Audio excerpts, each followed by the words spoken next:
went back to him, and then he did the other side. And I did it in the chair. It wasn't nothing in the chair, like. So land. What's up? I wanted to... Every time I come in the press room, you in the press room. Working on our Stars Hottronic heat press. Using all the vinyl. Making all the picture tees. I like vinyl. I'm about to just load these boxes up. I'm not your way. Man, you gotta be a crazy little brother to get fired on your day off. What you get caught stealing boxes for? Man, I didn't get caught stealing no boxes. He said he caught me though. You get our rent paid. Why don't you go in there and ask the girls real fast to see if they help us pay our rent? That don't sound like a bad plan at all. What's up, Pops? What's up, Smokey? I'm trying to set up a meeting with the girls, man. Okay. Y'all wanna help me and Craig pay our rent? Craig still owe me money from the last time he got me. He gotta learn a lesson. He shouldn't be stealing. Go ask him to tell that girl from last night to give him some money. What they said? They said it's slow for real. I'm about to just ask boss when we get our job that night. Of course you can. Nah. Yeah. And, Y'all actually won an award, the Boss Mag 2009 Ohio Hip Hop Award. Y'all won for that media outlet thing. man, I don't even know. Yeah. Like y'all won. He didn't even know he won it. Nah. What'd you say? Who was it? You won the Boss Magazine 2009 Ohio Hip Hop Award. Congratulations. That's legendary. Yo, what's good? It's your boy Peanut, aka Dash Resource. I got my man Stack and Smith. What's up? What's going on, you guys? Man, welcome to the Legendary People Podcast. Yeah. I'm your boy Smetro Commando in the building with my brother from another mother. Peanut P Dashes is in the building, man. You guys, we want everybody to please go to our YouTube channel, like, subscribe, ring the bell notification so you can get alerted every time we drop new content on our channel. We have a lot of very, very cool people that we interviewed, and I'm sure you guys would like to see. And Like who? Especially right here in the Like who, in the man? Dayton area. Well, we actually interviewed the mayor of Dayton, the mayor that just got elected. So that is a major. But like on the other side of the spectrum, we interviewed Skeeter Fly, who is a known robber, drug dealer, and weed smoker. Yeah. So basically what There I'm was trying more to weed say is, smoking here than oxygen that day. I swear it was. man, like we interview a lot of different players that come through here, man. Michael Wright, Daquan Cook, Mark Baker, Tony Ruby, Marlon Shackelford, Juanita Michelle, Yes. who owns Third Perk North from Agnes All Natural Grill, Ron C.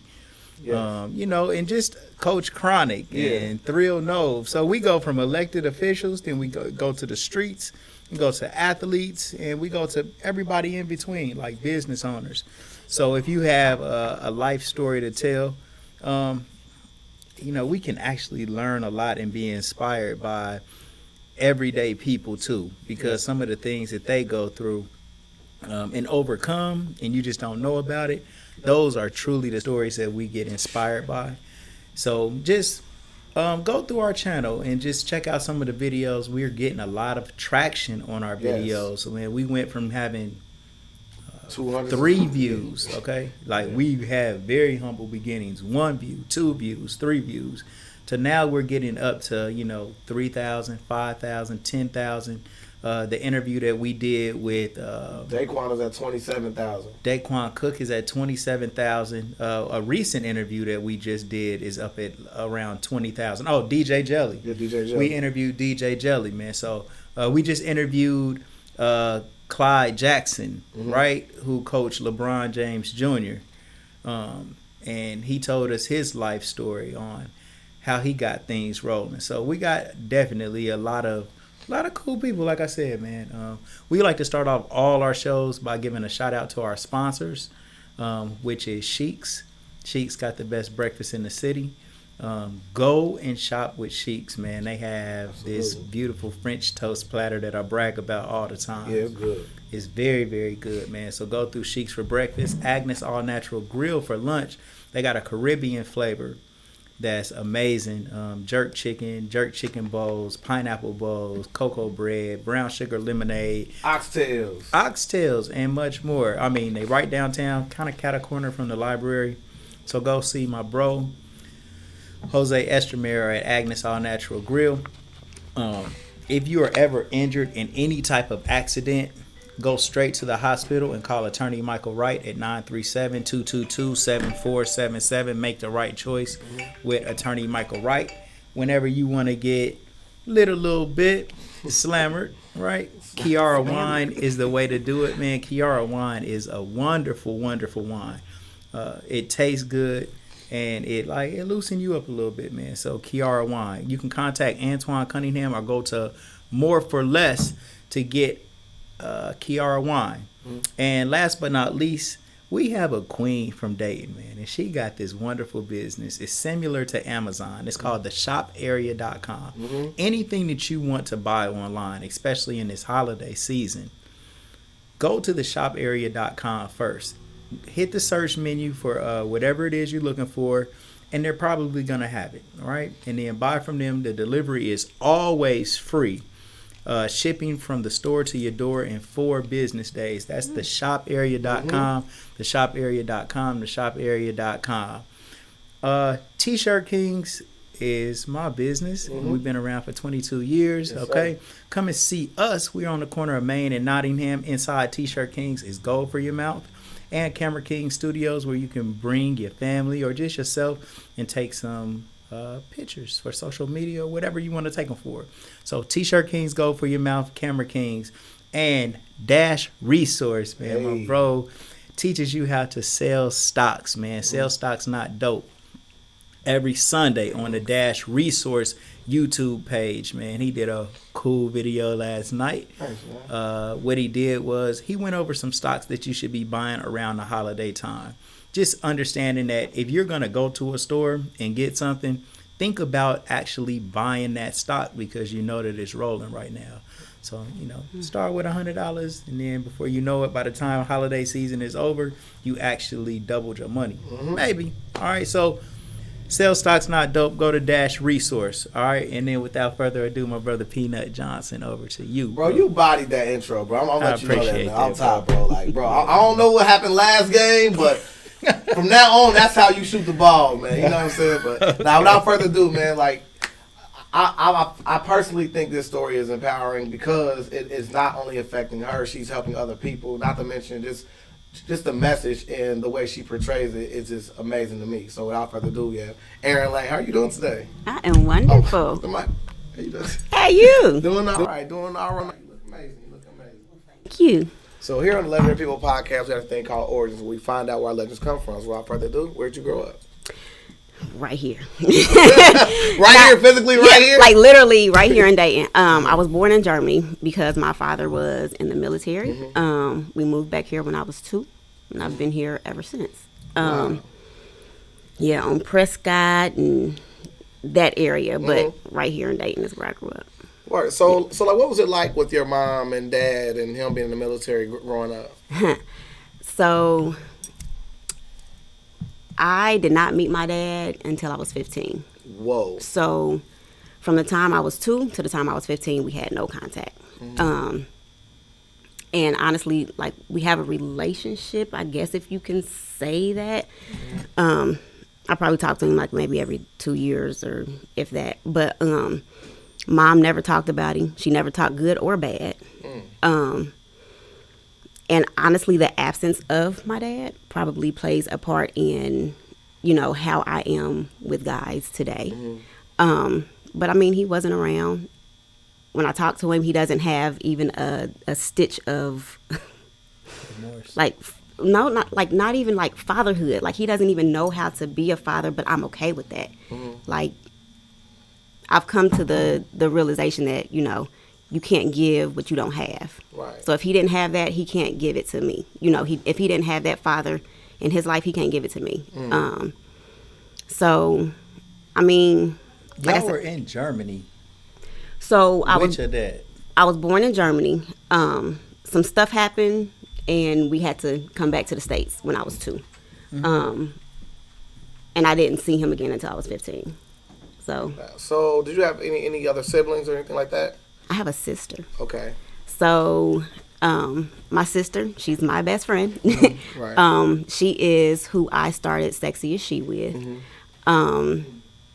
We are 3.5 years apart, but that's like my best friend. That's, yeah. Right. So, I mean, I've been to Prescott before. It's not really the nice neighborhood to grow up in. But, like, what was it like for you with, like, what kind of things did you do, like, when you came home from school and stuff? Mama didn't let us off the porch.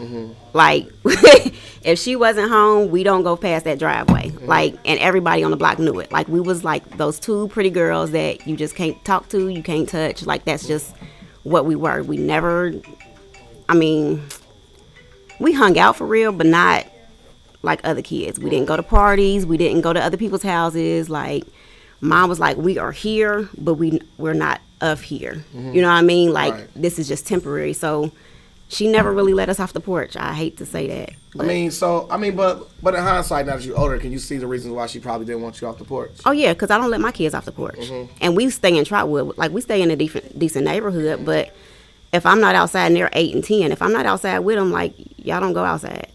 And if you do, you got 2 houses left, 2 houses right. Like, after that, like, I need to be out there with you. I understand, you know.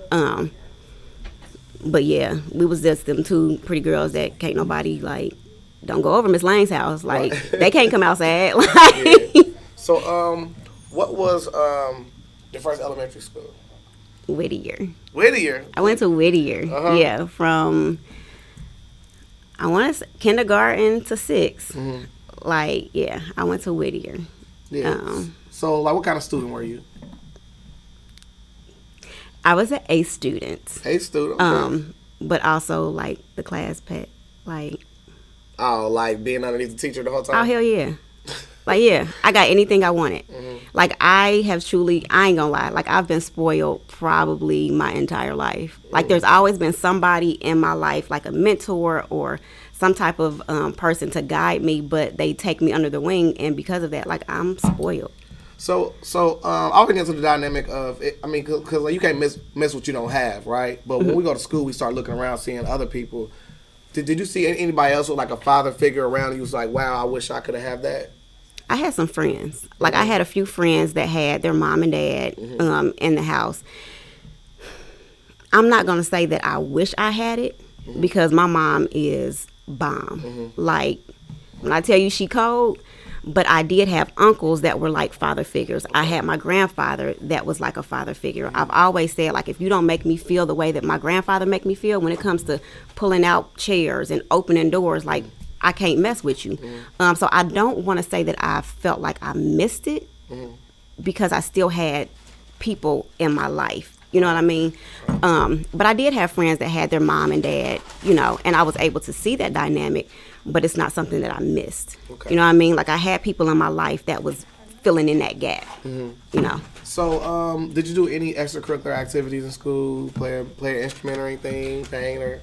I did hair. You did? Like, So, I don't fool with balls. I feel like, listen, I played basketball once when I was in elementary and I jammed my finger. From then I'm like, I'm not playing no sports. Like, no. I think I cheered in middle school, but I didn't like the cattiness, so I didn't continue on. And then at 12, I discovered, like, doing hair. Like, I've been doing that ever since. Like, that was my extracurricular. Like, so who did your hair when you grew up? me. Always. So Always. So like, what was your attraction to doing hair? Like, besides the fact that you were good at it, what was the reason why? The creativity. I was able to lose myself in someone's hair. Like, I can look at something and be like, I can do this and that with it. This color, these lines. Like, I see lines and colors. So it's the creativity in it. Like, I've always known that I wanted to do hair. Like, from the baby dolls that my mama used to give me, if they didn't have long hair, I didn't want it. But that was because I would take 2 buckets, one with water, one with dishwashing liquid. Like, I would wash their hair in the dishwashing liquid. Like, I think I used 3 or 4 of her Golden Hots, which is, and burn my baby doll's hair and ruin her curling irons. But that's what I've always wanted to do. Like, I've always known I wanted to do hair. I've always had a passion for it. But it was the creativity in it. Like, it allowed me to do what I want. Like, the vision that I had in my head, I could do that on someone's hair. Okay, so, like, what middle school did you go to? Fairview. Fairview, the View? Yes. What'd you like about it the most, and what'd you hate about it the most? Okay, so actually I went to 2 middle schools, and I only normally claim Fairview, but I didn't hate anything about middle school. I loved the people. Did I have friends? Yeah, no. Like, I just like being around the people. Like, everybody was super cool. You know what I'm saying? And that was the first moment to where I realized that I could be myself. Right. I didn't have to fit in. Like, being myself was enough. Right. So that was like that was what I liked the most, was the people. Like, everybody was super cool. So besides your sister, like, who are some of your core, like, friends that, like, you could say were, you know, like, your friends around that time? Or it was just you and sis? It's always me and sis. Like, well, at that time I did have a friend. I had a friend, Keisha. But for real, like, it's always been me and sis. Like, that's my built-in best friend. And I don't have a lot of friends. I have a lot of associates, but, like, to be able to call friend, I really didn't develop them until high school. Until then, it's just me and sis. How old is your sister's older than you? Yeah, how old is she? She gonna be mad. I think she's 39. Well, not her. But how much older is she than you? 3.5 years. 3.5 years? Yeah. Did you guys have, like, was y'all close, or did y'all have a sibling rivalry? No, that's my best friend. Like, yeah. Like, you see her, you see me. Like, I can remember when I was 8 or 9, like, she used to beat me up for real. Like, I ain't gonna lie, she used to beat me up. But this one day, she hit me and I lost my breath. And from then, like, I just went ham. Like, I'm like, no more will she beat me up. Like, after that, like, after I actually attacked her back, like, we've never fought since then. We've never had an argument since I was 8. We ain't had an argument, a fight, no nothing. It was just like this understanding, like, oh, okay. Like, she ain't about to go for it. We might as well be friends, and that's it. You know, we, Give me a good story with you and your sis, man, when y'all was kids. Like, tell me, like, you know, a good adventure, man. What happened? Ooh. Okay. So our adventures, from the time I was like 8 to the time I was like 15, my mom had this boyfriend. And we couldn't stand him. Like, why? Oh, he was evil. Like, dead serious. Like, he was evil. He treated y'all bad?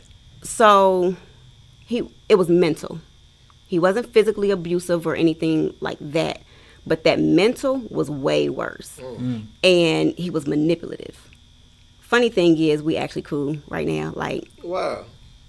Yeah, we've mend fences. Like, I'm cool with him now. Like, that's actually like pops. Like, because I know that, once again, you can't give somebody what you don't have. You know what I'm saying? You couldn't give that nurturing, you couldn't give that affection if you didn't have it to give. And I understand that. But this one particular day, he he was sitting up there, like, being mean to me and sis, and he was, I forget what it was, but he was being mean. He was getting ready to leave. So me and sister, we talking shit. Like, that MF, you know, we talking shit. Yeah. So he getting ready to leave. When I tell you, he backs up and his whole front wheel axle, like, broke off the car and rolled. So wow. So we done busted out laughing. My mom pissed. She like, y'all laughing? Yeah, we laughing because he was just in here being an asshole. And Karma don't like me. I mean, Karma, yeah, like, but we've had so many stories like that to where it was dealing with him, like, Karma will bite you in the ass. Every single time it will bite him in the ass. And that shit was so damn funny. But did your sister do hair too? No. Did you do your sister's hair? I still do my sister's hair to this day. Yeah. I do everybody's hair. Like, that's just that's your role. That's my thing. Yeah. So like, since you're an expert, what do you think he needs to fix his appearance a little bit? To fix his appearance. Yeah, I mean, before we Let got on the show. let me put the camera on myself. Now this was a diss that this guy just put on me. Right, like what you mean? Fix No. it. Look at me. He said before we came in here, and he said he needs to fix his appearance. He said that himself. Am I lying on you, Smith? Nah, I'm not. All right. You guys will see. You can see me back here on this screen and then.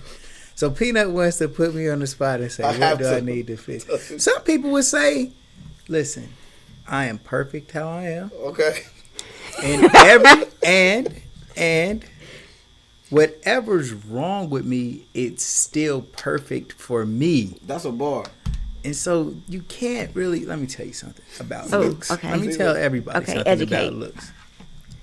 You guys, no matter how good you look, if you are ugly on the inside, Absolutely. no one will ever notice your exterior after they meet you. Okay? So looking good is only good for a short period of time. It is. Because when you are a terrible person, no matter how good you look, it holds no weight. All right? And so for the person who is lonely and people don't see you and get a chance to know you good enough, it's okay, man. Just continue because there's somebody for everybody, Peanut. Thanks, man. I really needed that, man. I'm telling you, man. I mean, I've been struggling with this for a very long time, man. I'm so glad you took this time out of this interview to tell us that. But one good thing about you, bro, that you are a good person inside and out. Thanks, man. Thanks, man. I really appreciate it. Bless to you, brother. See? Bless you, brother. You don't want to play the game today. All right. All right, man. Take your punk ass forward. Wow. So you didn't really like care for Fairview as much, but then what ended up happening? So you ended up going to Patterson next. But let's talk about how middle school concluded. How were you in middle school compared to elementary school? Well, Like grades wise or on task wise? let's actually throw something else in there. Okay. I skipped school once. Okay? Yeah. And my mom said, F that, you going to West Carrollton. You skipped one time and your mom Hey, one time. But listen, it wasn't, I didn't even skip for myself. My friend Keisha, we was skipping, going to see her boyfriend at the bus stop.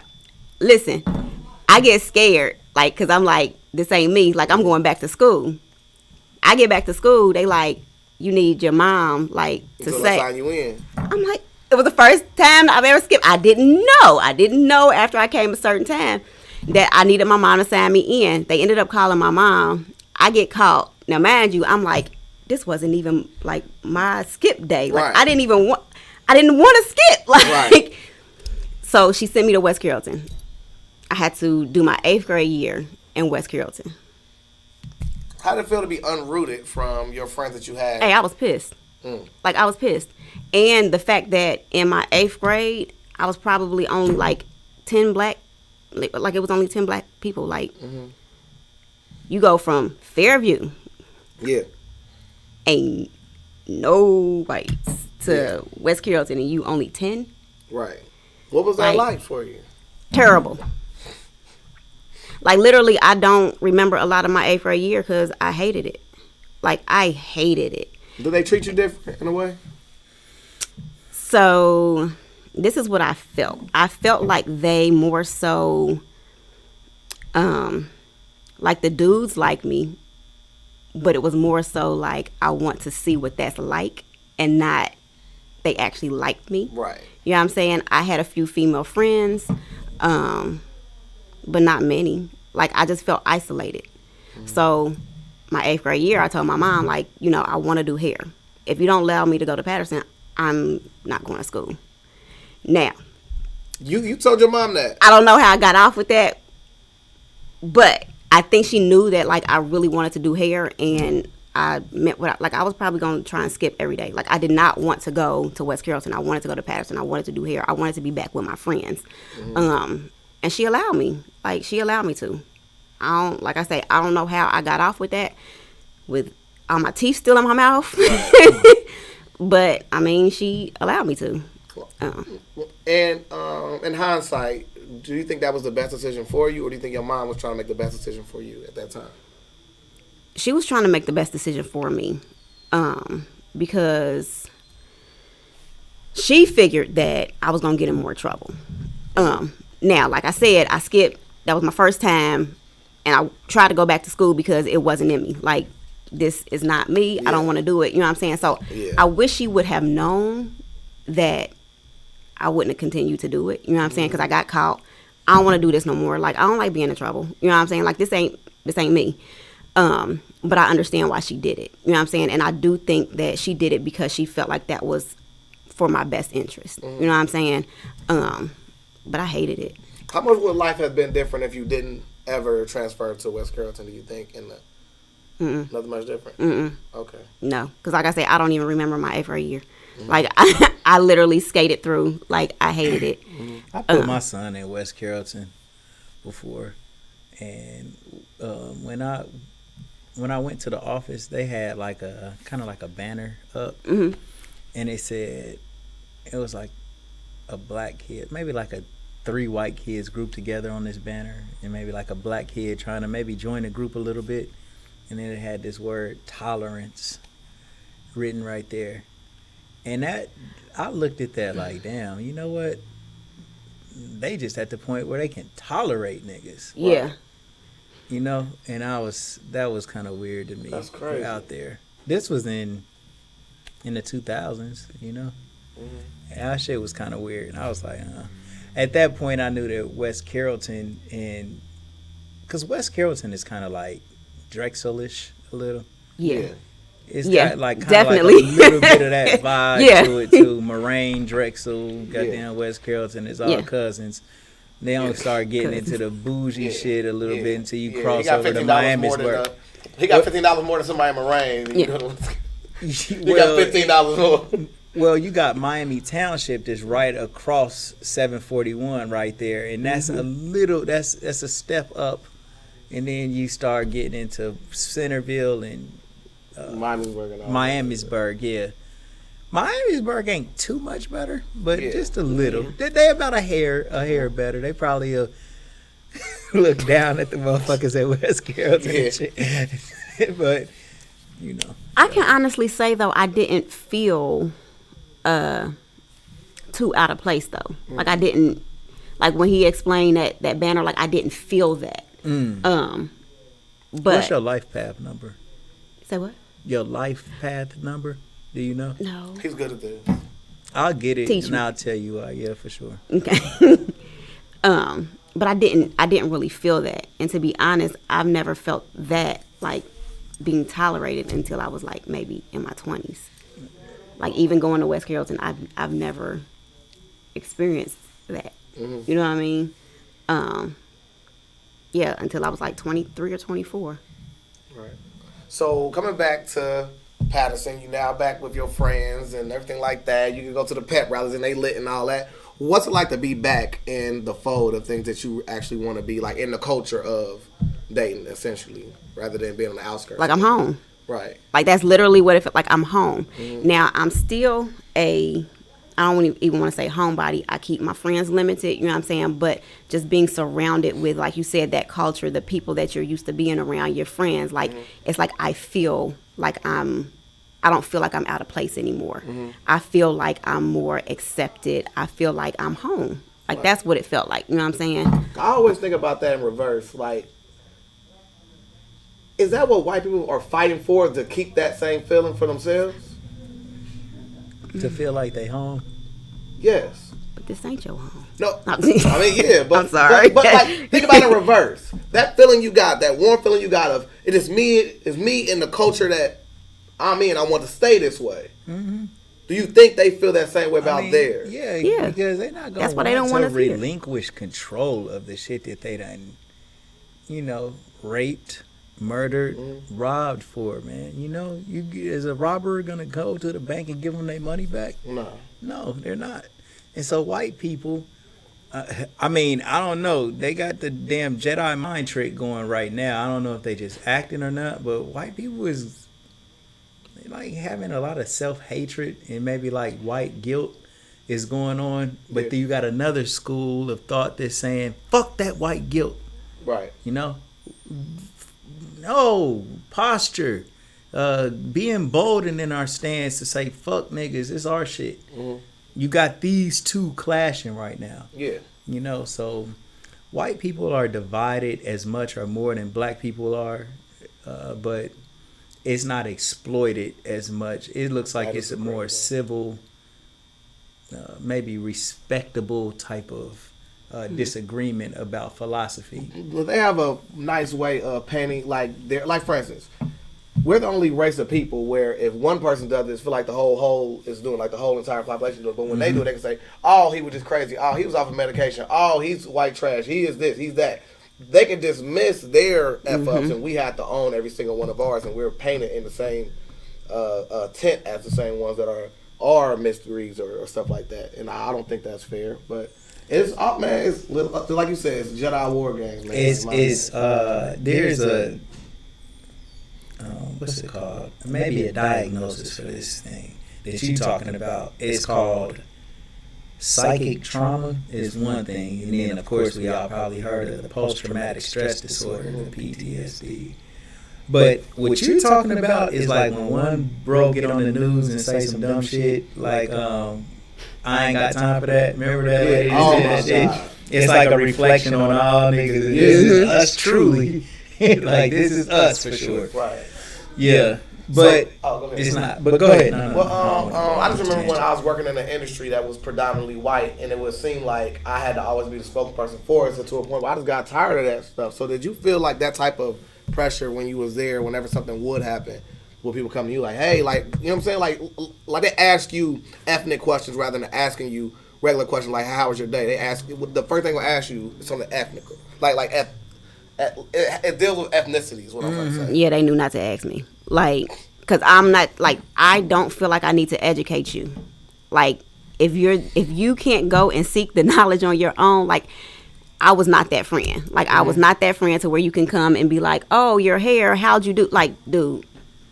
I'm not her. Like, so they never really approached me in that way. You know what I'm saying? Like, but I think that's because I kind of presented myself in a way to where it's like, don't do that. Like, don't ask to touch my hair. Don't ask how I did X, Y, and Z. Like, yeah.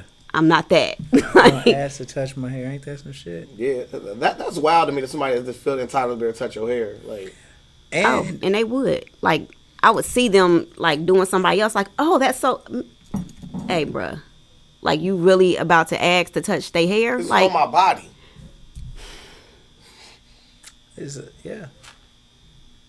Yeah. It's 9 ether hair that we got. Right? What does that mean? Can you break that out for me? Well, 9 ether is kind of like a... It's like our hair follicle. When you hold light or fire or heat up to it, it curls up to the shape of 9. And it's like I don't know, man. Like, this is our crown, you know.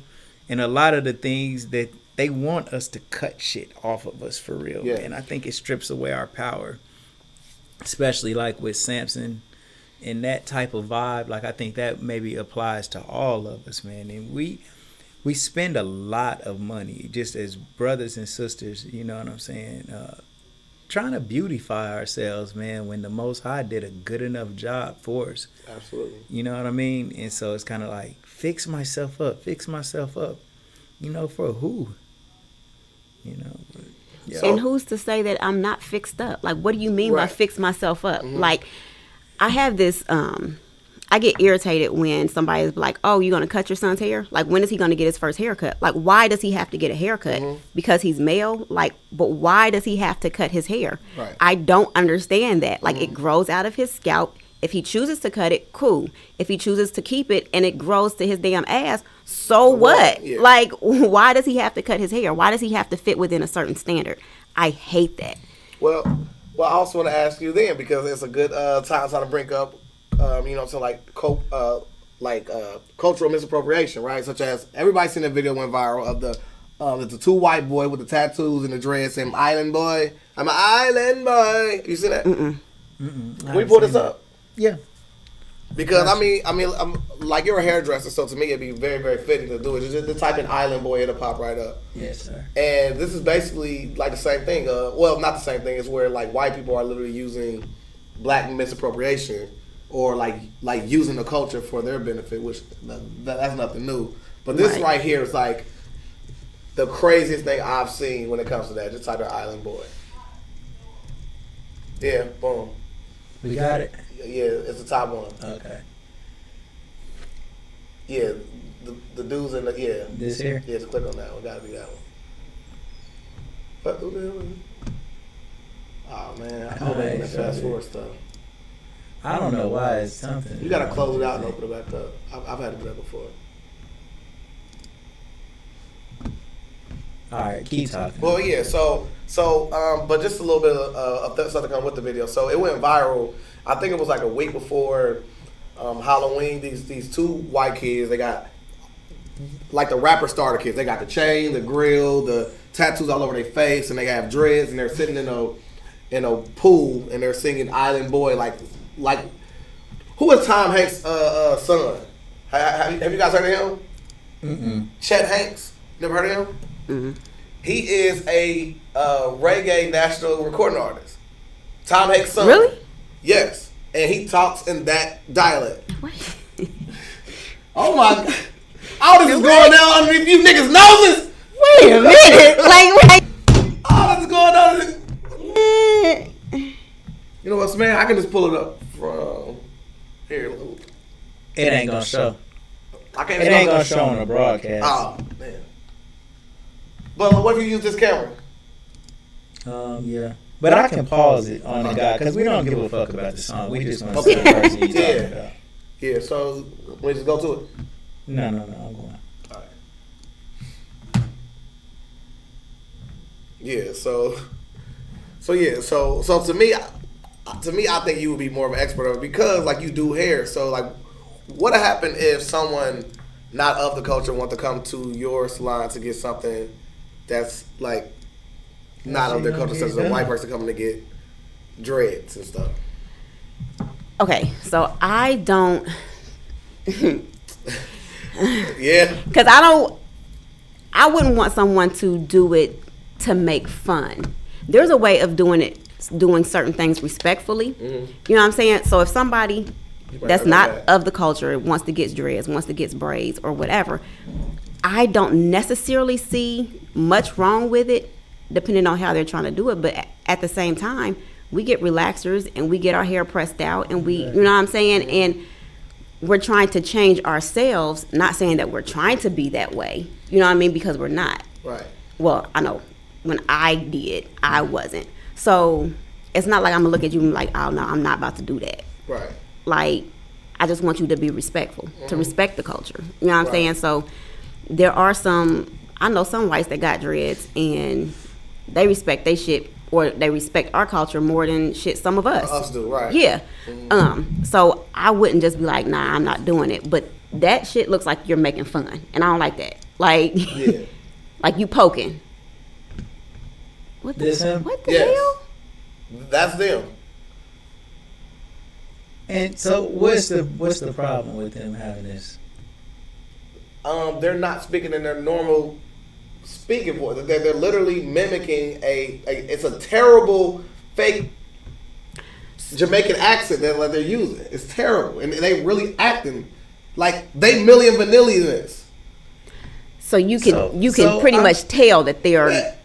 Yes. I want to hear it because this is my bicker. Like, so. Right. Like, I'm not nobody's fucking victim. Like, bro, they can do whatever the fuck they want to do, bro. It has absolutely nothing to do with me. If they want to fucking make fun of somebody and that. Yeah, they having fucking fun, bro. They doing whatever they want to do. They making themselves look like asses. But even if it is malicious, okay? The maliciousness doesn't have any effect if I don't let it. Mm-hmm. If I don't give a fuck, then whatever they did was just in vain.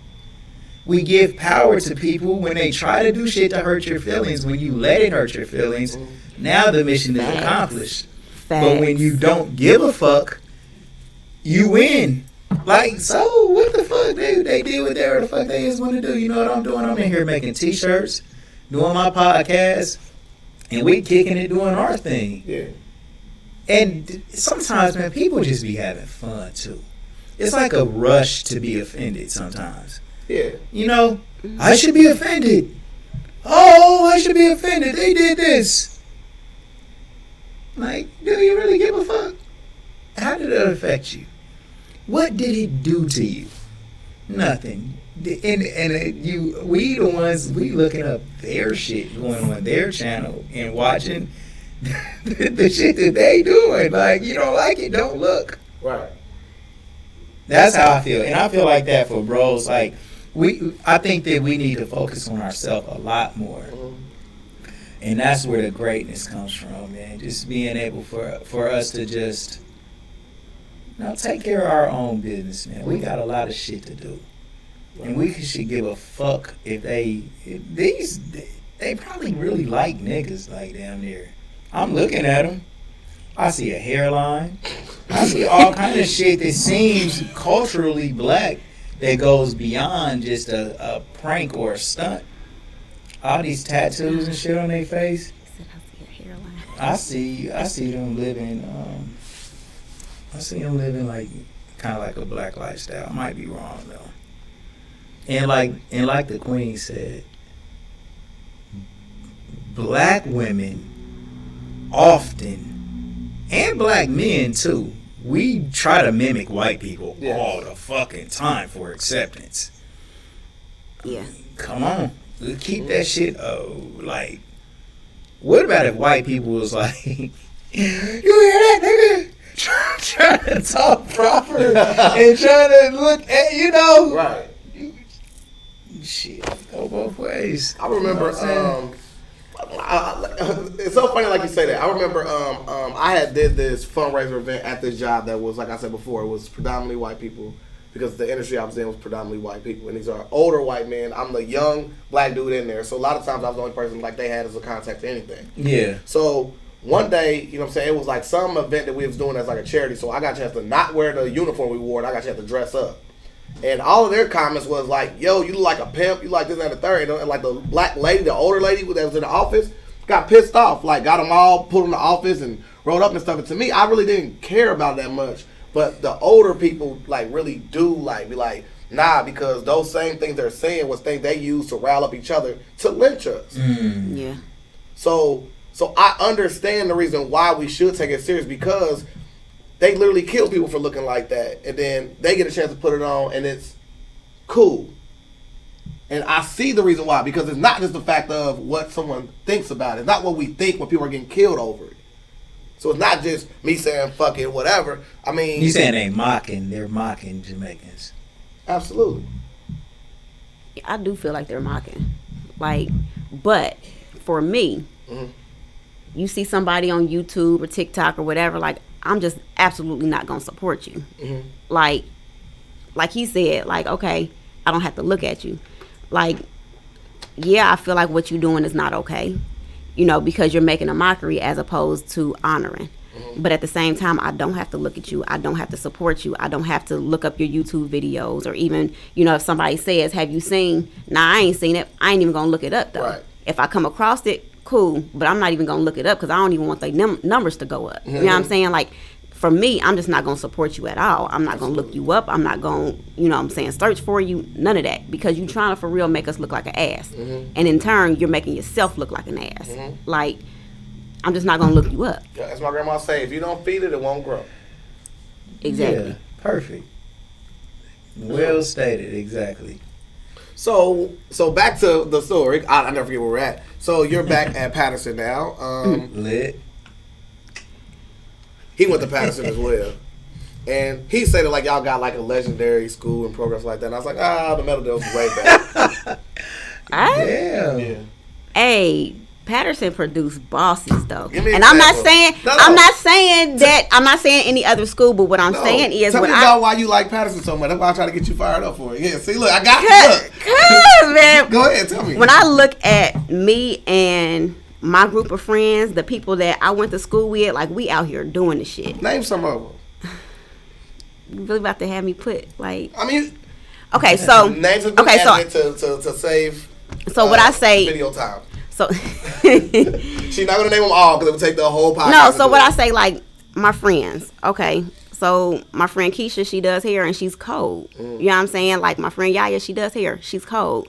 You know what I'm saying? Like I have people around me, like my homeboy Mario, like he's done a book. Like there's people that's doing shit, like we doing shit. You know what I'm saying? But they just make me proud. Right. Like we all had careers that we was taking, and we all doing shit within our careers or other careers, because we have nurses and, you know what I'm saying, all of that. But like, and I ain't gonna say we was lit, because I wasn't, like I say, I wasn't out there in the mix for real. But I'm proud of what we produced. You know what I'm saying? Like, you don't see a lot of us looking like we about to turn 40. Right. Like, we still look, you know, pretty young, and we have careers, and we, you know what I'm saying? Like, I feel like we doing it. Right. Like, I'm proud of my damn alma mater. I think Patterson, just since we had like those career paths down there, a lot of times people worked 2 weeks, went to school 2 weeks. That's cool. So it got you a chance to kind of like get some trade underneath your belt, man. You know what I mean? Compared to the other schools. So, yeah, like I literally.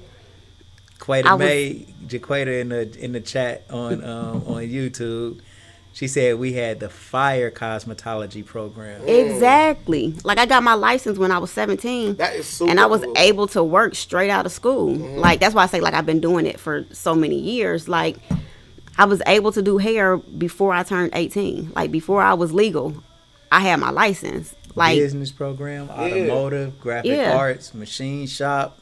You know, that why don't you think that program. How come every school should? I think every school should have a portion of that in it, where someone can, you know, if you like, for instance, I remember I was in school and they were asking me if I want to go to a 4-year college or a 2-year college after school. I'm like, shit, I got kids to raise, right? So they told me that I didn't have to take certain classes because I wasn't going to a 4-year class. But I'm like, if you can make that determination at that point, how come you couldn't put me into a program where I could start working now rather than me having to, like, that's crazy. And I still go to opponents and get kids that work down there or graduate to come here and work. I done had at least 5-6 opponents, graduates come here and work, and they stay with me because they know what they doing. You know what I mean? For sure. So opponents is like Patterson's little brother, little sister. You know what I mean? You know what I'm saying? Shout out to Jay Cutler, man. Shout out to Jay Cutler. Yeah, man, young king, man. So you back at Patterson, everything's fine. You got your friends now, everything's cool. You get your certificate at 17. Mom's proud. What's the next step for you? Are you thinking about college, or what is the step for you at that point? So after that, I went to Sinclair, but I went for a year, and then I actually went to Disney for their internship. So I worked at Disney for 8-9 months down in Florida, and that was another culture shock. Tell us how. Like, what was it like working at Disney? So, there was an international program. So there was kids from Italy, from everywhere. I want to say 2 of my roommates was from Australia, and that was the first time that I was ever exposed to vegetarians and vegans, like what they did and didn't eat, and you know how they lived. But it was a culture shock. And then on top of that, when I went to the black neighborhoods, like they was black. Right. Like I was in heaven. Like like they was black. Like I had the time of my life down there, to be honest. That was when I actually started to do a little partying. Right. And you know what I mean, started to kind of come out a little bit of my shell. But I had the time of my life. Like I can't necessarily say some of the stuff I did. Lord. Yeah, you can. No. God can. No. No. Who were some of your like friends that you connected with like the most when you was down there? So I still have like I have a few friends. Like who? So I have. He wanna dig them. I know, don't he? So I have like a friend Jazz, friend Sam, like, and they're all in different areas. Jazz is in Michigan. Sam is still in Florida. Terry, he's in Indianapolis. Like, so because we all came from all over. So once we left, everyone kind of scattered, but I still have those connections. So if I go somewhere, anywhere in the country, I pretty much got someone to link up. Yeah. So, like, what kind of things did you do at the Disney? So, is the studio the resort, or is it like the show? No, so I worked in a store. So I worked in downtown Disney, in like a scrapbooking store. Sound boring, but so I had traffic from a lot of people, because downtown Disney is kind of like where they would have their nightlife. You know what I'm saying? Like, there was like clubs or stuff down there. So, I mean, it wasn't really like a lot going on. Like I say, it was just a scrapbooking store. Okay. Like, it wasn't, I wasn't no character or no shit like that. Like, I can't wear no damn mask. Like, well, I mean, I do, but not that type of mask. So, like, during that time, are you still doing hair? Is that still like your passion, or is it like you still feeling yourself out a little bit? Are you trying to get other things? So, I mean, I did hair a little to make some side money. But at that time, I was like living. She's saying living without telling us what kind of living thing she was doing. Because, I mean, the amount of partying and drinking that I was doing at 19 was not okay. Like,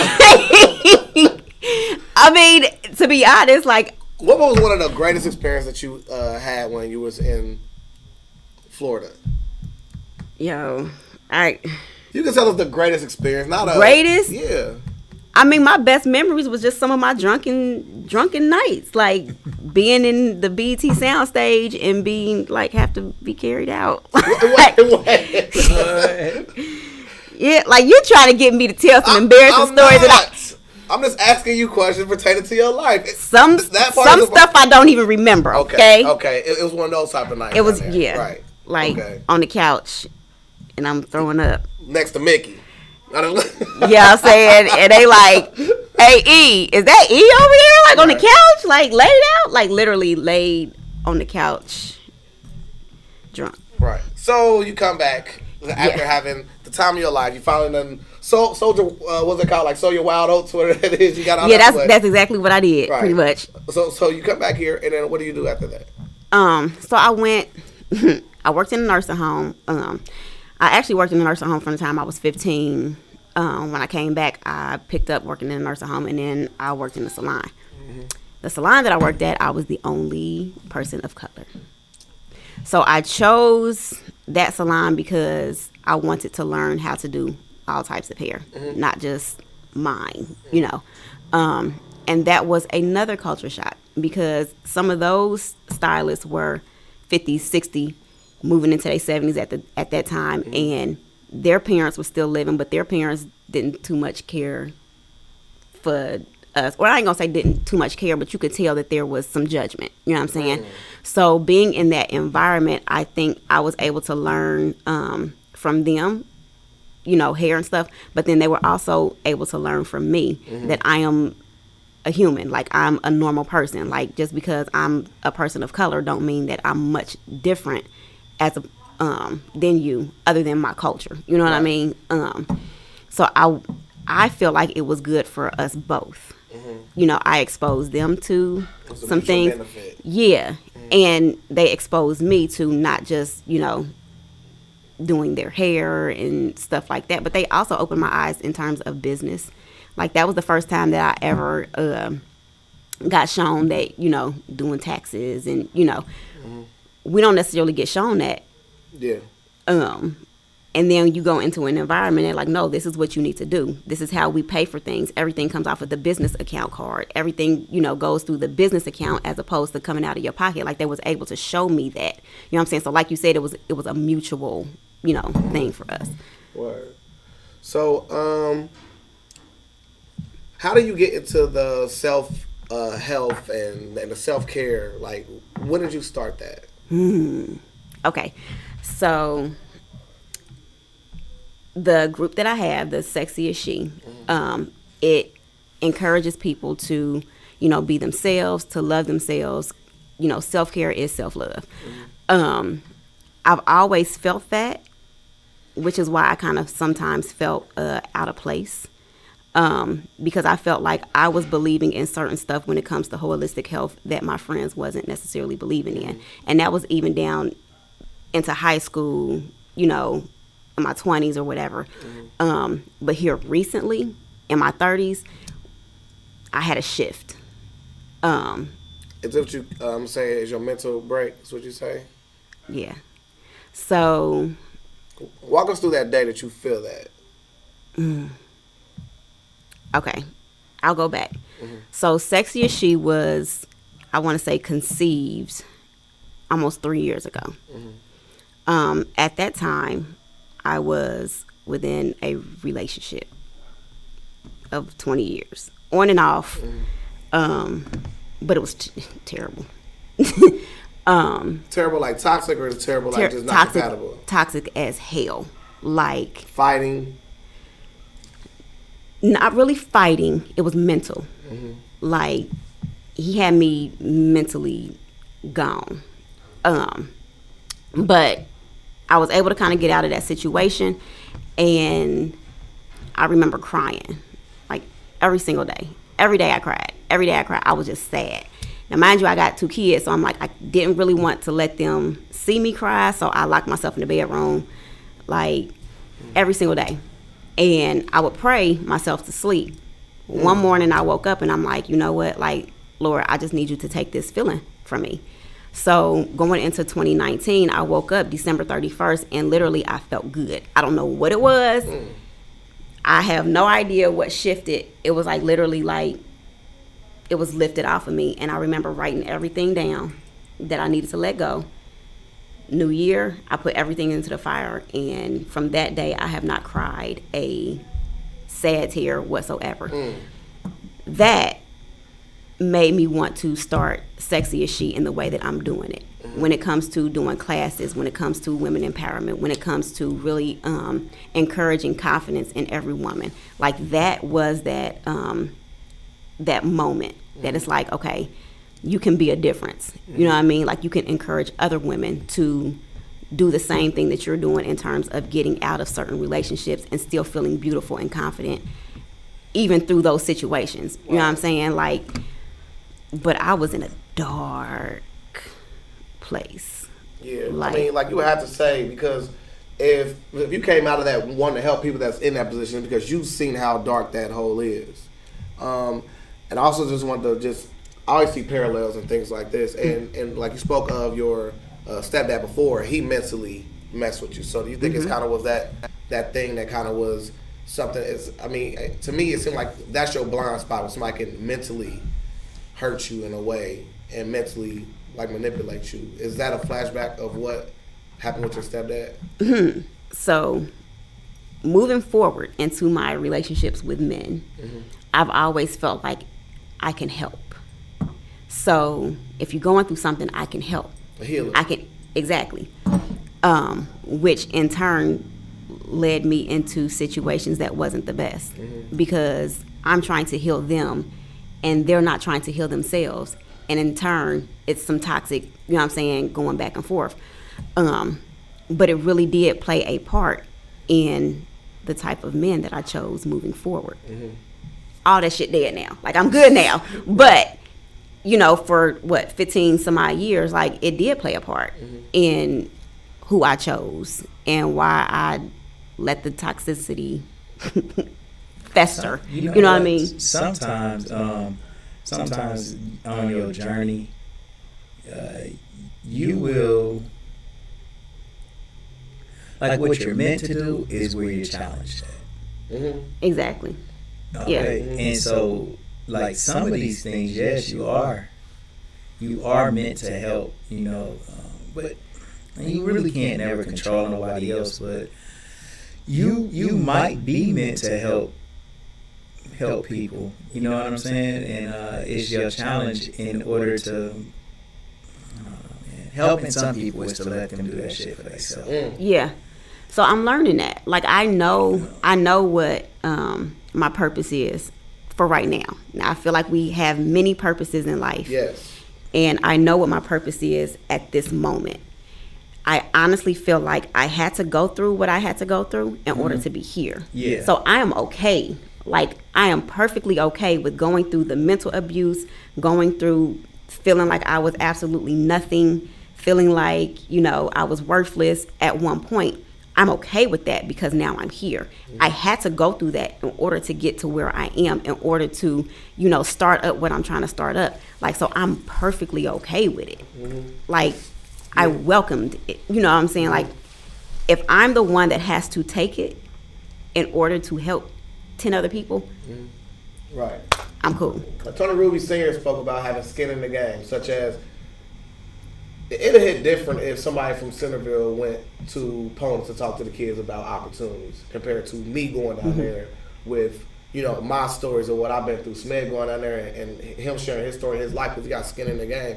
To us, it looks like, you know, we done been through so much, and to some people on the posterior, well, you know what I'm saying, like watching from afar will say, my God, they're so successful. They're so successful. And Smed posed a question before that I think is a very philosophical point to ask people is, what do you consider successful?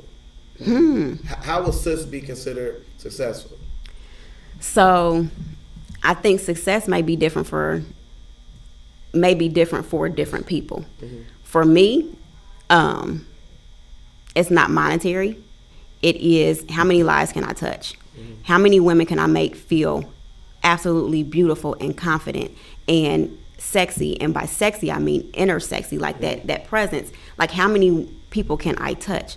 That to me is success. If I can touch 1, 2, 3 people with every conversation that I have, that's success. When I talk to women, every conversation that I have, I want you to walk away from it feeling better than when you stepped into it. You know what I'm saying? To me, that's success.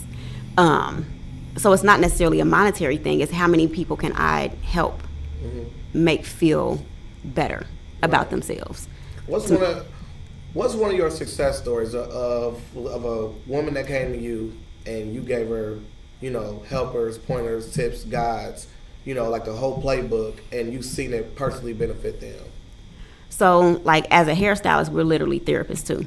Oh, you know what I'm saying? Yeah. So it started there. You know what I mean? I have clients that literally, I know for a fact they don't talk to nobody else. But they'll sit in my chair and they'll spend that 2.5 hours, have a conversation, and they come back 2 weeks later and be like, you know what? That made me feel so much better. That changed this in my life. You know what I mean? Or just from that one conversation, I sat down and had a conversation with my son and now we good. Like, you know what I mean? Like, I've seen that so many times just being behind the chair, and I just kind of feel like I can take that piece and bring it over here to a higher, you know what I'm saying, a higher platform. But like all the time, like I have clients that's like, you know what, that one conversation helped me. You know, that one conversation was like, okay, I can go ahead and start my business as opposed to working this 9 to 5 that I hate. You know what I mean? And still feel like, walk in there confidently, like I can make this money, I can make a living, I can do this and not have to work this 9 to 5, and I hate it. You know what I mean? I hear those stories all the time, which keeps me like pushing forward. Like, that's what I really want to do this for. Right. Heck yeah. So where'd you come up with the name? So, Sexy Is She. Initially, the man said it's very, very provocative, and he was scared for some of our younger viewers. I'm just kidding. I'm just messing with him. I like poking the bear, man. I poke the bear as much as I can. Don't listen. Now you see. He just...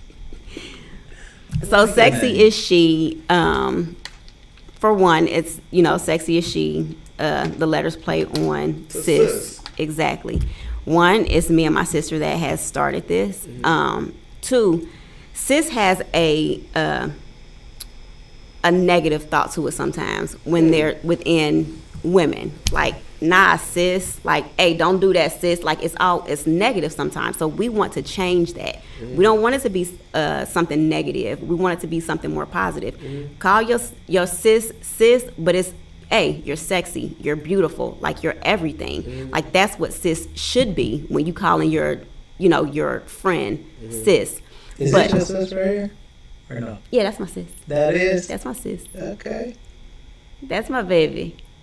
So, but sis. Shout out sis. What's sis name? That's my sis, Erica. Erica, what's up with it, Erica? Yeah. Man, shout out to you, queen. Boy, she giving all the light to herself. Like, I ain't really had no friends like that. No, I said it was me and sis. Me and sis. It was me and sis. Look, I can't pick on Smith, so I gotta start picking on. No, it was me and sis. Like that's it. You know. So go ahead. We spoke about how you do your life like traditionally. You're a little bit more reserved today, and that's understandable. Why? I caught it for Smith. Caught it. We good. Yeah. Anyway, so I was like, what has happened? I'm doing producing behind the scenes as well. No, but like what? No. I'm just kind of scrolling. No. Like I had to unplug the mic and put it back in. Anyway, fast forward. So one thing I like about your live videos is you're very, very transparent with your viewers. Mm-hmm. Why do you think it's important to be so transparent and be so authentically yourself? Because everybody has a story, and you can learn from people's stories. Mm-hmm. So there's certain experiences that I've gone through. There certain things that have happened to me, and a lot of women feel like maybe I'm the only one. Mm-hmm. Or how do I get through it? How do I get past it? How do I still feel, like I always keep saying, confident and beautiful after this happened to me? So I want women to know, like, we all go through the same thing, whether we go through it, whether we know somebody that has went through it, or somebody that we know will go through it in the future. We all go through pretty much the same thing, and we all can still feel beautiful. Like, you know what I mean? Like, you don't lose your sexy just because you went through some shit. Mm-hmm. Actually, it more so amplifies it, the fact that you were able to get over it. Mm-hmm. You know what I'm saying? The fact that you was able to weather that storm and get over that hump, like, that makes you even more beautiful.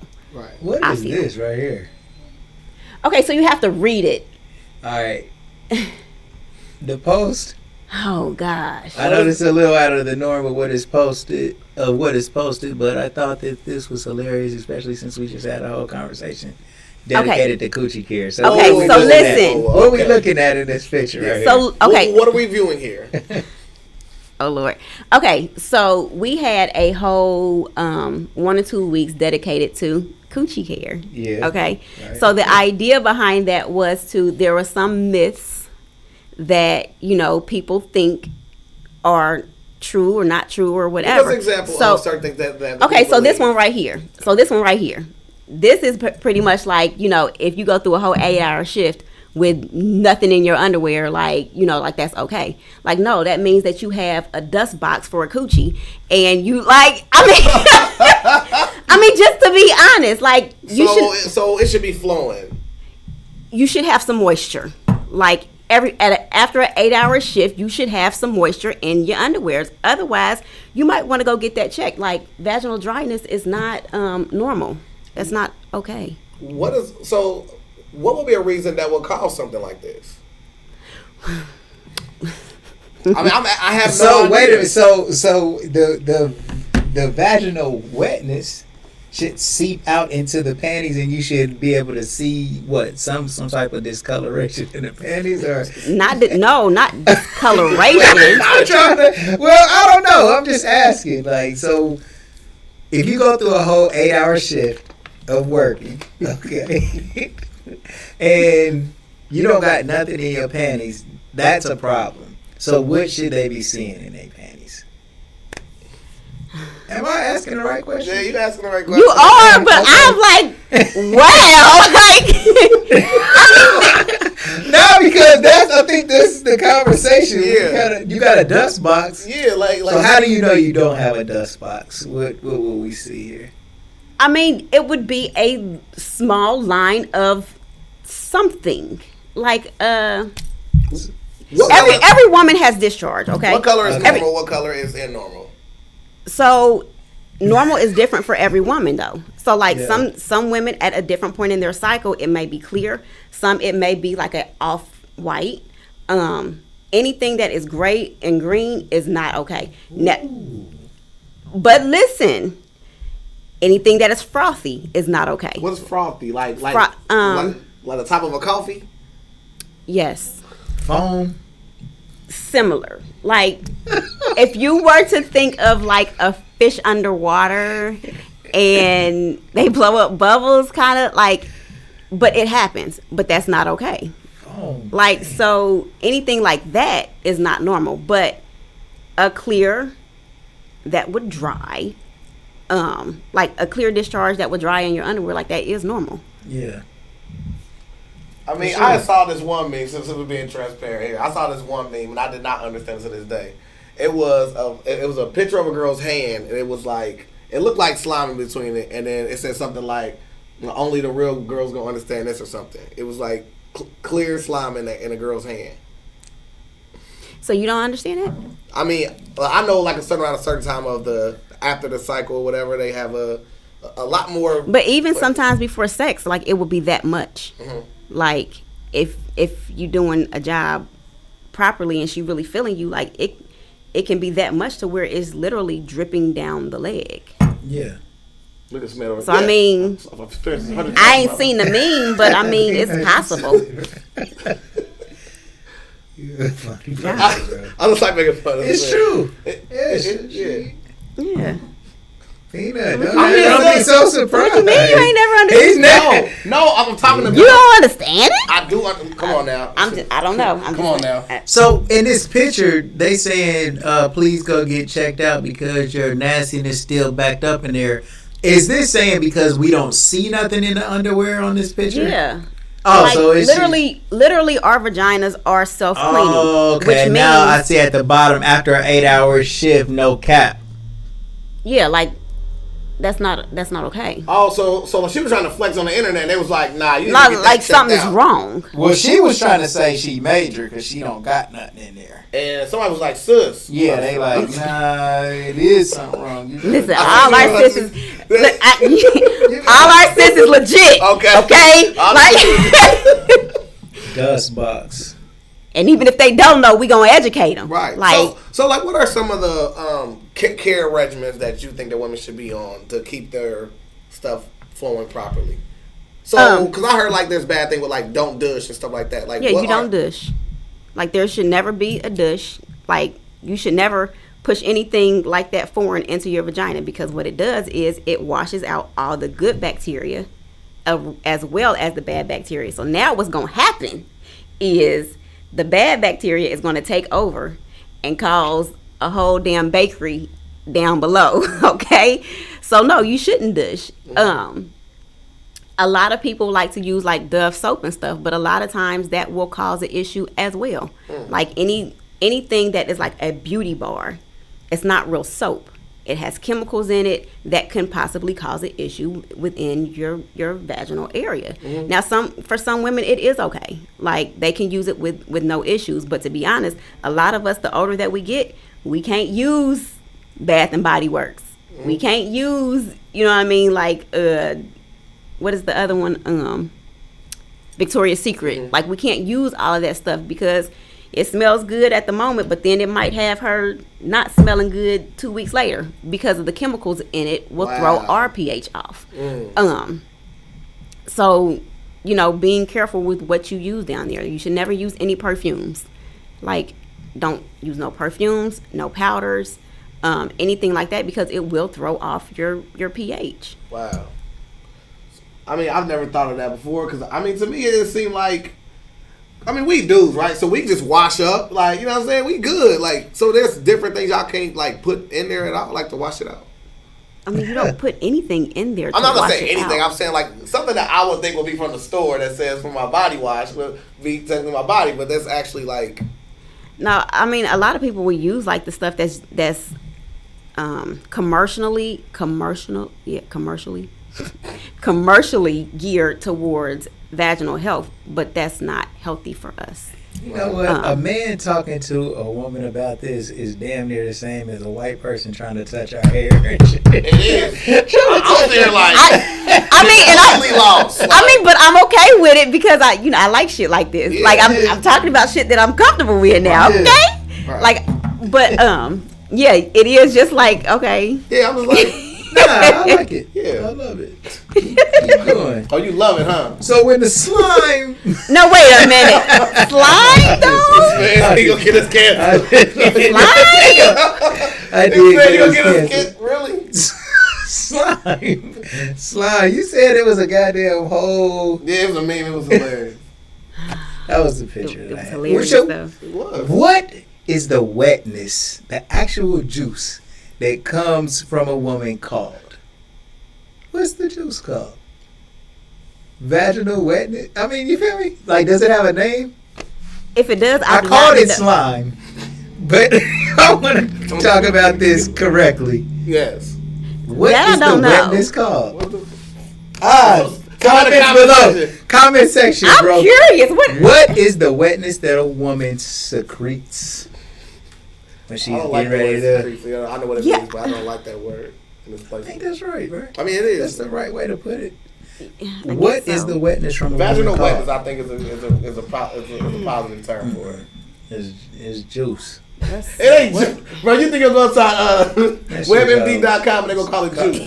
Called pussy juice. Man, it's not called pussy juice. Man, that's what it's called in most circles. I mean, it's just like a natural lubrication. Like, I don't even know what. It's called lubrication? No, I'm just saying, like, y'all know what. I mean, it's... Yeah. Comment below, man. We need the number. We Googling. Yeah. Yeah. We like literally on our Google. I'm listening. Well, because like they say that at like a certain age, women start to lose their pussy juice. Whatever man said is what they potentially lose. Is there things that they can do? Your vaginal wetness. Yes, people can lose their vaginal wetness at a certain age. What are some tips and tricks you think could help benefit people that are going through like post-menopause or stuff like that where they're losing that? See, look. Now, see. Pre-menopause, I mean. Yeah. Now, see, the issue there is the estrogen that's present within your body. So that issue would have to be taken care of. But I mean, honestly, like, as with any woman, when you are drier down there or you can't get wet, like, they have all kind of lubes. Like, just use it. Like, as, 20s, 30s, 40s, you may not need it. Okay, 50, you might. And that's okay. Like, it's natural and it's normal, like, for every single woman. So there's nothing wrong with it. You know what I mean? But there are, I'm not going to say there's supplements. I'll tell you what I do that really helps. Like, I detox. So when I detox, like, it gets everything flowing extraordinarily. But I mean, those are things that you can do when it comes to herbs and different vitamins and things. Like, you just have to look certain stuff up, and that stuff does help. So, who's under pressure more sexually on a sexual encounter, man or female? I think men. Explain. Like, I don't think I'm under pressure. Like, I'm going to perform. Like, like what? I'm performing. Like, performing. Like, but what if there's a woman who sometimes she's wet, sometimes she's not? You know what I'm saying? Like, what if she's into that, like, that stage of like? Okay, so would she be under pressure of like it may get dry on him, or is it? No, like, any woman that goes into a situation, you be prepared. You have to know what you are going to do. If you have that type of issue, you might have to give a little head and really get it nice and sloppy before you sit down. That takes care of that issue. Like, but men are under the more pressure, is what you're trying to say, basically. Yeah, staying up, performing, being actually good. Mm-hmm.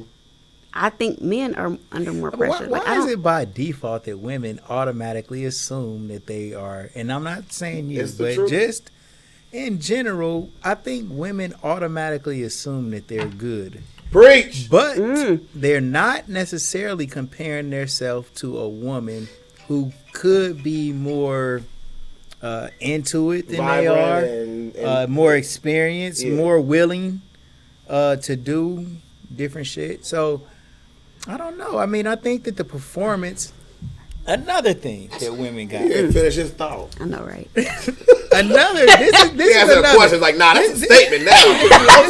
It's another issue that I see looming, where I feel women just feel like they automatically have something over men sexually. Women think that not only do men have to. Some women, most you can't say women. Okay. Put an exclamation point. Women. I want to caution you. Okay. Listen. Women also feel as though sex isn't a fair exchange, right? It's not a fair exchange. It's not man for woman. It's also a man give a little like protection or money providing. You see what I'm saying? Like it seems like women think that feel like men gotta like the woman, like if I sleep with you, then it's not just a fair exchange and it doesn't stop there. It's like men gotta give something else too. Yes, no. Y'all know I'm right. Like don't because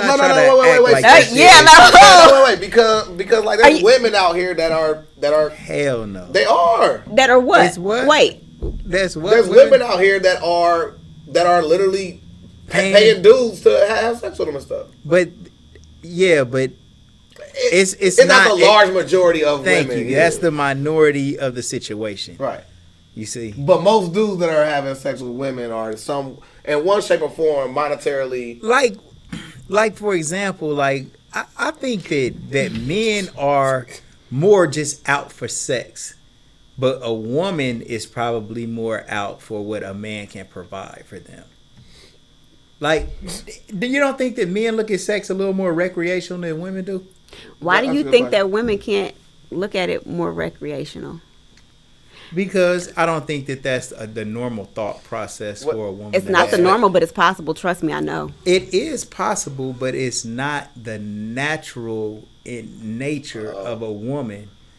Men and women are different, and if we keep trying to act like they're the same, we off track. Let's we know about influences, right? Like influencing is a real thing, right? So when you have people that are born out of unnatural, like that woman that you're talking about comes from a natural circle that produces that woman. The fact that it's been altered, that's not the same woman coming out of that situation. Yes, mom and dad home. I'm not saying that that's always the situation, but I'm saying in most cases, when you have someone who has a strong family structure, they view it differently. A woman is not going to be riding down the street and see a nigga at the bus stop and want to pick him up, fuck him, and then never see him again. A man will see. We being real. Okay, if you let's be for real. A nigga will fuck. A woman does not have to have any type of nothing to her, and a man will fuck her and don't care. A man has to have something to go along with him just being a person, you see?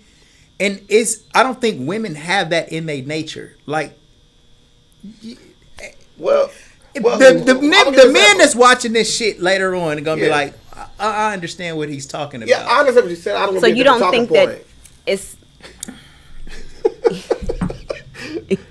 So you don't think it's within our nature to just smash and keep moving?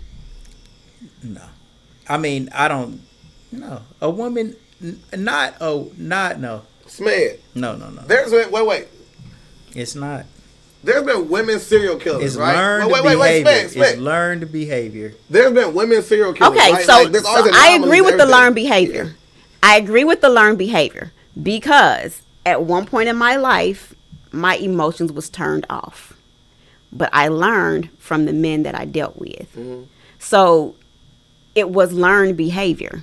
Like I treated a dude the same way I felt like he would have treated me. Mm-hmm. Like it was learned behavior. I'm at the point in my life to where I'm not, thinking like that, but it was learned. Like it was something that I picked up on along the way. Right.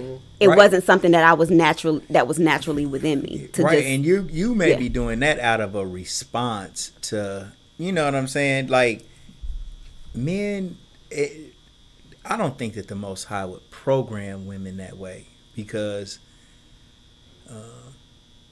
I agree. Because like if a woman is going to have sex, or like a man can fuck a different girl every day, bro. Like, and it would be nothing more than as recreational as a game of basketball. Damn. 5-on-5, man. I'm just telling you. 5-on-5 with 5 rotating players on both teams. And another thing, like the way that we learn about love is completely wrong too in America. Examples, man. Because there is this misconception that a man is incapable of loving, or a woman for that matter. But men and women are two different creatures. But compatible. And we have some things that are the same, but not all things. And like plenty of relationships are destroyed based on this wrong philosophy of that a man is incapable of loving more than one woman at a time. Okay? And it's not true. And we look at other countries and you say that man has 10 wives, okay? Or 3 wives. All right, let's be a little more moderate, right? But here we substitute this word wife for baby mama. And it should be the same thing, and the family structure should be a lot more tight and together. But we have this, like nature is taking place, that a man is actually he's having more than one wife. Mm-hmm. All right, but we're not using that word because it's offensive to each woman that he keeps moving from house to house with. The family structure would stay together, and things would be a lot better if everybody could come clean and be honest in these relationships, mm-hmm. right? But the problem is that if a man tells his woman that from time to time I may be interested in more than one woman, the woman who he really loves would leave him. So he can't be honest with her and tell her that. And so he sneaks off in a fucked up way, and it's dishonorable, which is wrong for him to do that, which is wrong. But I'm telling you, by nature, it sounds so fucked up. This animal instinct that men have, is so fucking hard for them to turn off that craving for women.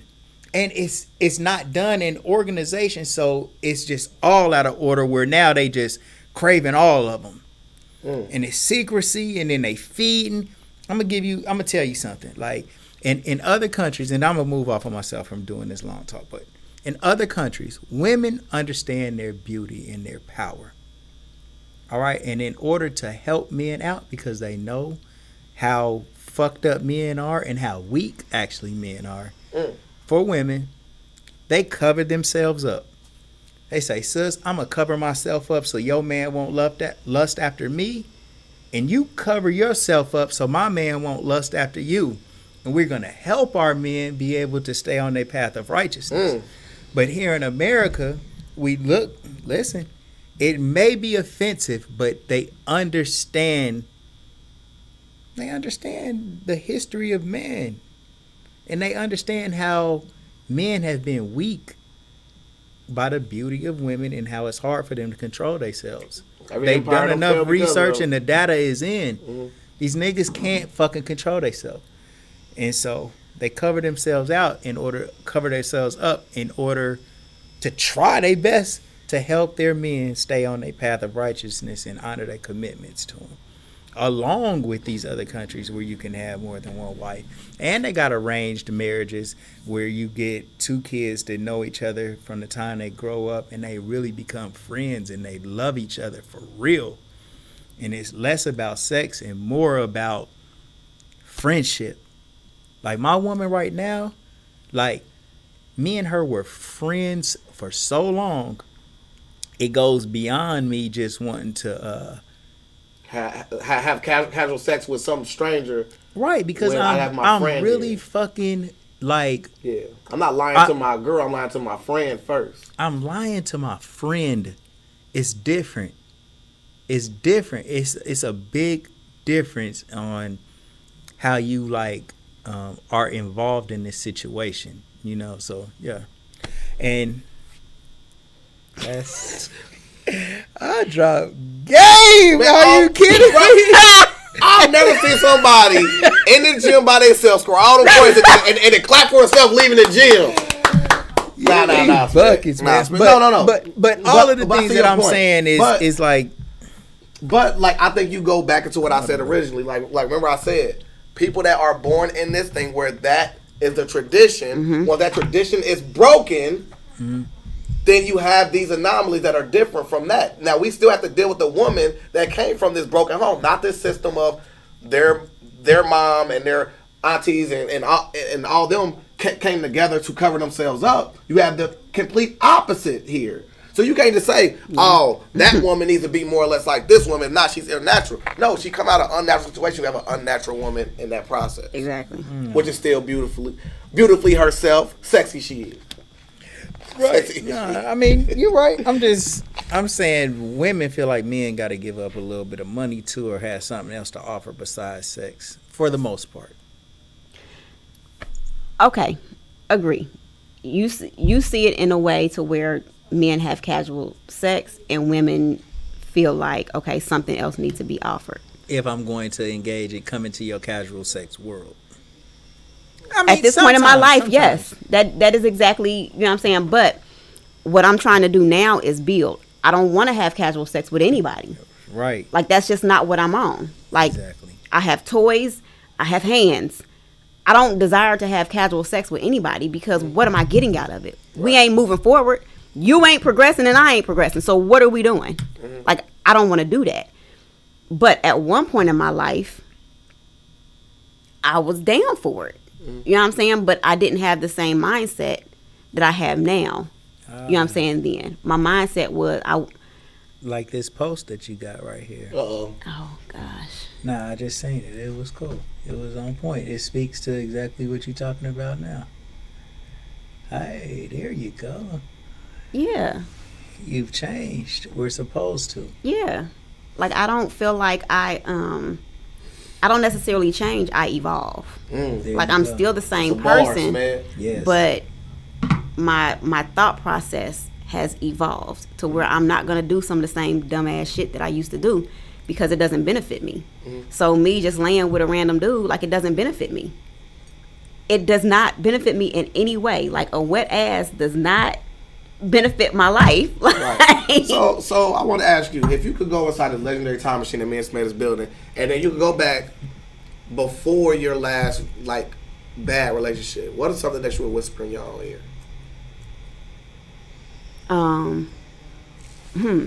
Pull as much from this as you can. You know you have to go through it. So pull as much knowledge and wisdom from this situation as you can. Write shit down because you're going to need it later. I would never not go through it. I would be more mindful when I do go through it. So now whenever I'm going through situations, I'm always paying attention. I'm always, okay, this experience did this. This made me feel this way. This changed the dynamic in this way. I'm always being mindful. So I would just tell myself to just pay attention and really absorb what you're about to go through. Like, that's going to change your life.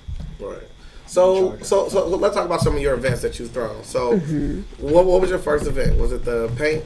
No. So the event started last summer, and they started at my house, and we called them Wine, Wine, and Unwind.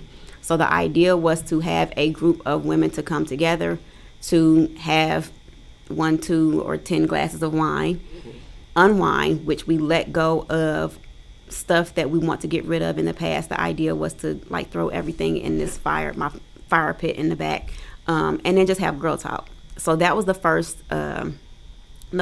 event that we did. We did like 2 of those last summer, and then we started up again this summer because of everything really we wanted to be outside with COVID and so we started that up, and then we moved on to the sip and paint, and then our next event will be vision board. So we'll do visions and mimosas for December.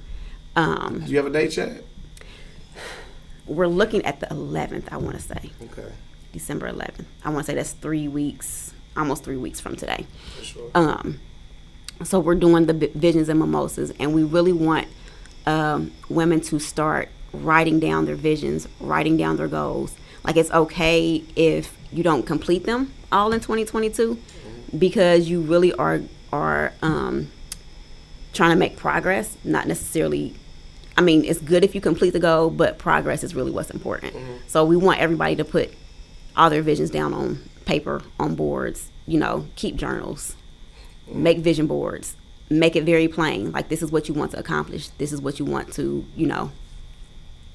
do in the next year. So here on the Letting Up People podcast, we have a thing called the butterfly effect. It was either something you said during the course of the interview or something I found in the course of my research that I found that was truly amazing. Mm-hmm. Just me going through your life, through seeing you kind of looking like a shyer girl, like when you was like at Patterson, like you there with the red coat on and you got your glasses on, all the type of stuff, and then watch you blossom into who you are today. To me, it's already inspiring all by yourself. But the fact, like you say, like when you go back to your inception, you speak of your mom didn't let you leave the front porch or too far radius from the house. You raised your kids the same exact way. So you saw the benefit in that. You seen the mutual benefit in that. You partner with your sis. I mean, I know people who can't stand their sister. You know what I mean? Like literally, like they are enemies to the point where, you know what I mean, like they don't get along. Not only did you do that, you incorporated that into your outlook on how you're gonna reach out to help other people. I mean, to see someone who, like you may not put everything out there because I mean, it's the internet, you know what I mean? Yeah. But at the end of the day, I know there's a story in there, and for you to have that, to be able to share that with other people, to have them come together and do what you actually did in your own life by burning the old and then starting all new, to do that, to bring people in, to also bring a sexy element to it as well, because nothing feels better than to be, to feel like that. I mean, like, yeah, you can do all the self-care you want to, but if you still don't like yourself after that, then what was the self-care for? What was the purpose? You know what I mean? So, I mean, and then, I mean, like, you having that experience with your stepdad and you knowing, like, I don't really like that type of way that like, he, like, mentally messed with you to see that in your relationship, to say, okay, now it's the time to leave.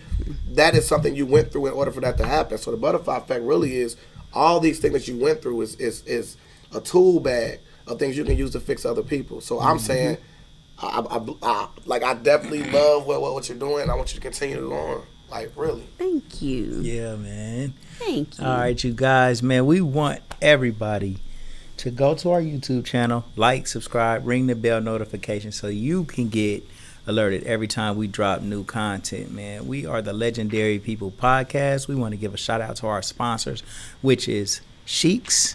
They got the best breakfast in the city. Agnes All Natural Grill for lunch. If you ever get injured in any kind of way, occasionally something that I do, Erin, is like, I heard you get 5 bands anytime you get rear-ended in a car accident. So I'll go and just slam on my brakes. Right in front of my car. Every time we leave here, he do that to me. And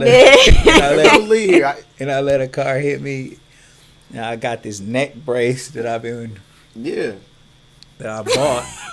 He got it hanging off his rearview mirror. He got it that close. That's right, man. And then I call attorney Michael Wright, 937-222-7477. Make the right choice. If you ever get injured in any type of way, man, call our bro, attorney Michael Wright, man. Seriously, man. Like, you ever get injured, call my bro. Prime time with the Kiara Wine. Yeah, Kiara Wine. Big is coming on the show tomorrow, you guys, at 8 o'clock, man. Yes. So Kiara Wine will be in the building. Of course, Peanut will probably drink just about all of the bottles. All of it. Last time I was mad because my guest stole a bottle that I had just opened up. Like, who did that? T Hunt? Yeah, it was T Hunt. T Hunt drunk 3 bottles of Kiara Wine in one sitting. Yeah. No. These niggas he drunk 2 and left with 1 bottle. Left 2. And he wasn't driving, well, by the as way. soon as we got outside, he proceeded it to cowboy style, goddamn, the last bottle. Shit was... It was amazing. I said, damn.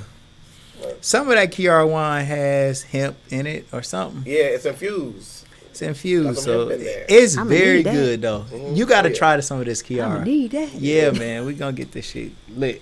All right, Kiara Wine, you guys, big coming on the show tomorrow. And then last is my girl, Denise Lewis. Huh? Yep, Denise Lewis. TheShopArea.com. They like the baby Amazon. When you want something this holiday season, go to theshoparea.com, see what they got. When they got it, the delivery is always free from the store to your door in 4 business days. Theshoparea.com. Y'all, T-shirt Kings, go for your mouth, Camera Kings, and Dash Resource, man. You know what I'm saying? You notice how I put Dash Resources all in the same thing with us? That's because, man, we on this united front, man. Yes. What did Maha Selassie say? What is it called? Interdependence? Yep. Interdependence. Interdependence, you guys. We all share a same future, whether we want to or not. So we should all come together and make it great together, and then it will be great for us all. Yes. Right? So, yeah. But to the queen, Erin, let me tell you something, man. You are a star, man. In every way. And I think what Peanut was saying was everything that you went through was just ultimately some type of boot camp for what you are about to do. Get your training in helping people who may, and this is no disrespect to anybody who you tried to help, it may didn't work, but for everybody who you tried to help and you feel like it did not work, that was only building your muscle in order for you to go out and actually help people who want to receive the help.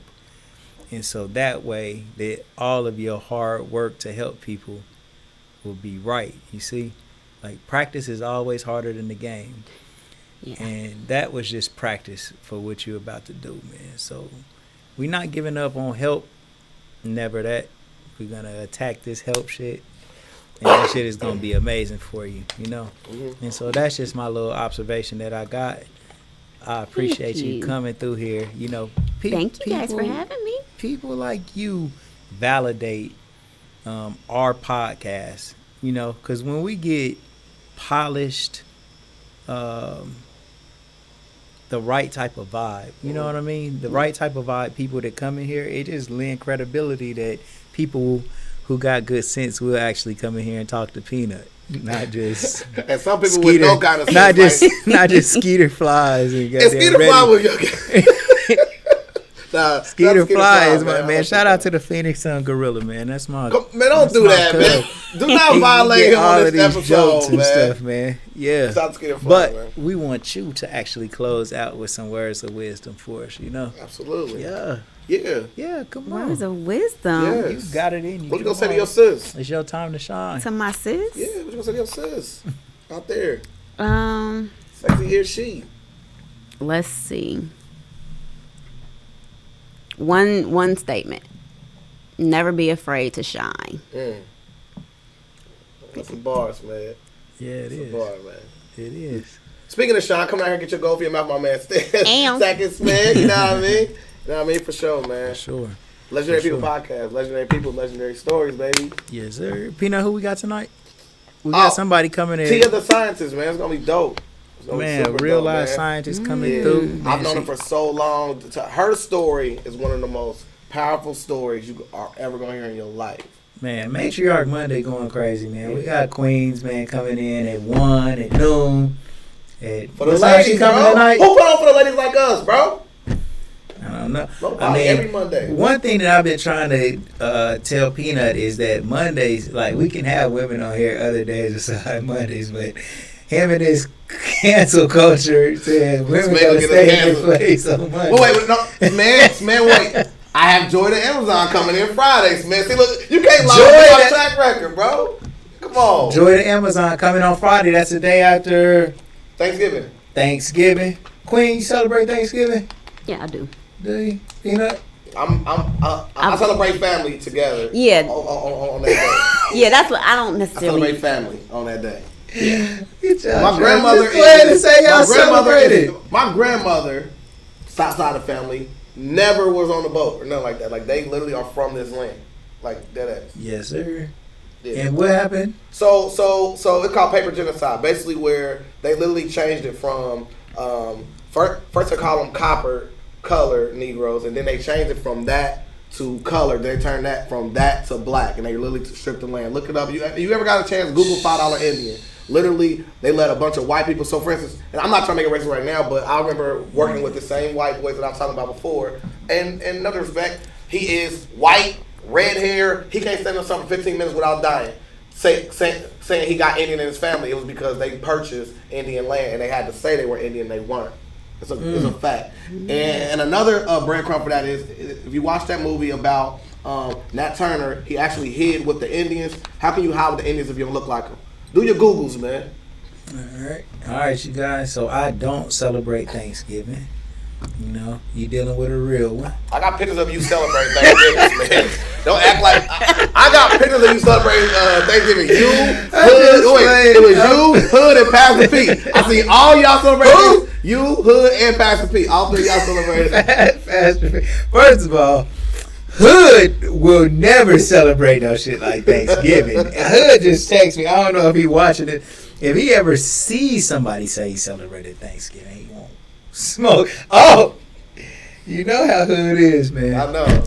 Oh, I got him lined up for him to interview this NASA scientist that I know. Hood, Joe? Yeah. Oh, girl want all the smoke with him on that flat earth stuff. She want all the smoke with Hood.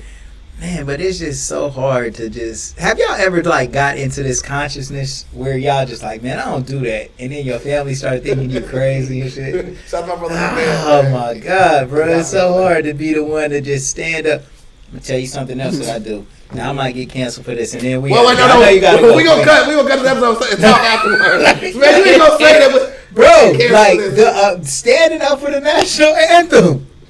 Like, before Colin Kaepernick, bro, I don't care, bro. I never did that. And that is a hard thing to do. Like, just sit down. It'd be a whole lot of, like, real patriots around and shit. And you just say, yo, they got to their heart, and then you sitting your black ass. Man, bro, that is the worst shit ever, though. Like, I don't like when... Man on his phone, yeah, hello? Yeah, bro, I'm at the game. When I go... Yeah. I do try to do little shit like that, deflect. Like, I ain't even paying attention to this shit. I do all of those little phone things. Ring like holding it. But I don't let my kids or nobody stand up around me. They know better than that shit. Well, what you do? We snap them sit down? the fuck down, yeah. Like sit down. But some of my dog, they can't. It's too humiliating. So they stand up and try to go to the bathroom in the damn national anthem. No. This man been militant a long time, though, man. Yeah, man. That shit is kind of... It's kind of tough. But I don't like when I'm in like a place where it's only black people. Like some of these high school games. All blacks. And they stand up and do the national anthem. I'm like, what the fuck is going on? But it's not... It's learned behavior is what you told us, man. One day I'm going to do something. Wait. Man, you got to finish that statement. You can't just say... Man, you about to have FBI tracking our calls. They gonna see you get the break this time. I'm just playing. I'm just playing. I'm just bullshit. Oh my! Wait. All right, y'all. Hey, we'll see y'all tonight, man. We out of here.